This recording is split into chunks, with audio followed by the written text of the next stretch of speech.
திருப்பத்தூர் அருகே பயணிகளை ஏற்றிச் சென்ற அரசு பேருந்தின் பின்பக்க கண்ணாடி திடீரென உடைந்து விழுந்ததால் பரபரப்பு.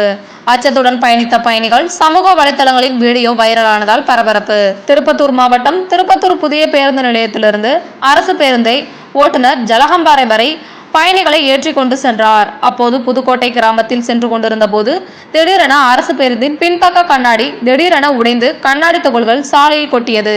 இதனால் பயணிகள் அலறினர். பின்னர் பேருந்து ஓட்டுநர் பயணிகளை இறக்கி மற்றொரு பேருந்தில் அனுப்பி வைத்தார். இதனை அதே பகுதியை சேர்ந்த இளைஞர்கள் வீடியோவாக பதிவு செய்து சமூக வலைதளங்களில் பரவ செய்தனர். தற்போது இந்த வீடியோ சமூக வலைதளங்களில் பரவி வருகிறது. திருப்பத்தூர் அருகே பயணிகள் அரசு பேருந்தில் பயணித்துக் கொண்டிருந்த போது திடீரென கண்ணாடி உடைந்து விழுந்த சம்பவம் பெரும் பரபரப்பை ஏற்படுத்தி பயணிகள் அரசு பேருந்தில் அச்சத்துடன் பயணிக்கும் நிலை ஏற்பட்டுள்ளது.